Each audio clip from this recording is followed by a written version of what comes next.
Dengan saya Raisa Eki Ramadina kelas 7B mau menceritakan tentang Timun Mas.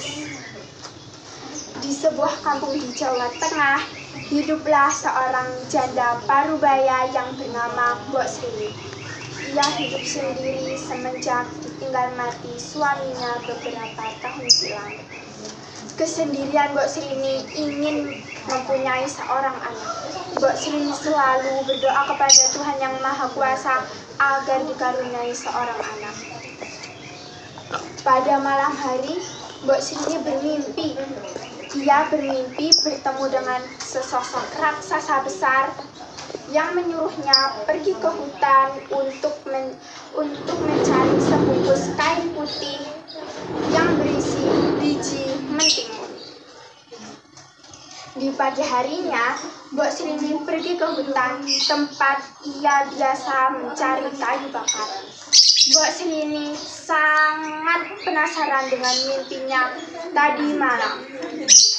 Di bawah pohon besar terdapat sebungkus kain putih yang berisi biji mentimun. Tiba-tiba di belakang Mbok Sri ada sesosok raksasa besar dan anehnya raksasa itu sangat mirip dengan di mimpinya Mbok Sri tadi malam.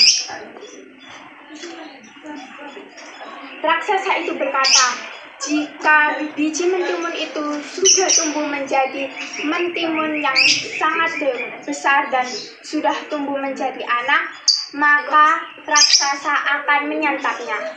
Meskipun Mbok Sri tak ketakutan, Mbok Sri tetap menanam biji mentimun itu di pekarangan rumahnya.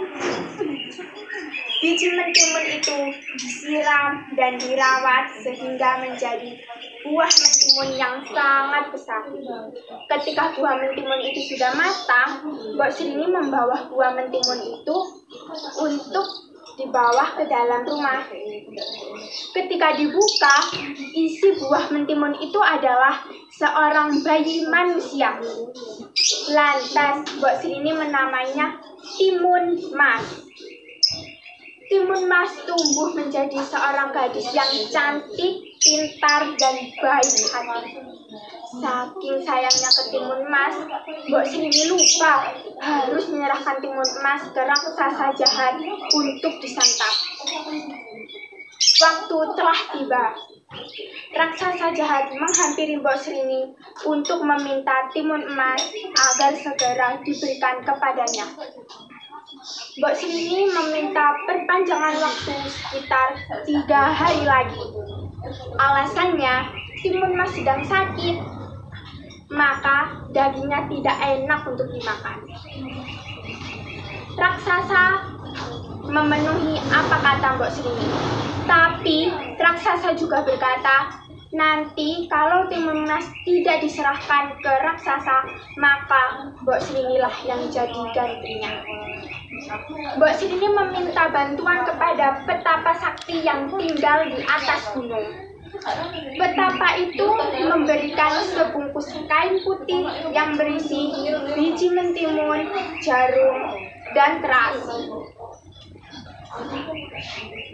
Waktu telah tiba, raksasa menghampiri Mbok Sri dan meminta Timun Mas agar diserahkan kepadanya. Tapi Mbok Sri tetap tidak bersedia menyerahkan Timun Mas ke raksasa jahat. Pada akhirnya raksasa mengamuk dan mengejar Timun Mas. Timun Mas lari. Waktu terdesak, Timun Mas melemparkan biji mentimun. Seketika, biji mentimun itu berubah menjadi batang kayu yang melilit tubuh raksasa. Tapi raksasa berhasil meloloskan diri dan mengejar Timun Mas. Timun Mas melempar jarum. Jarum itu berubah menjadi bambu-bambu runcing yang menusuk tubuh raksasa. Tapi raksasa juga berhasil lolos dan mengejar Timun Mas.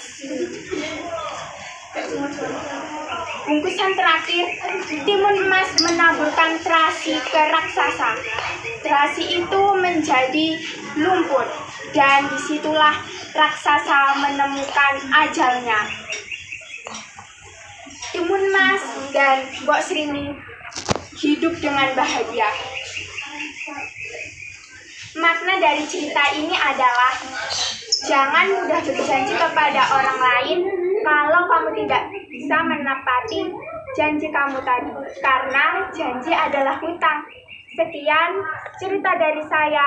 Wassalamualaikum warahmatullahi wabarakatuh.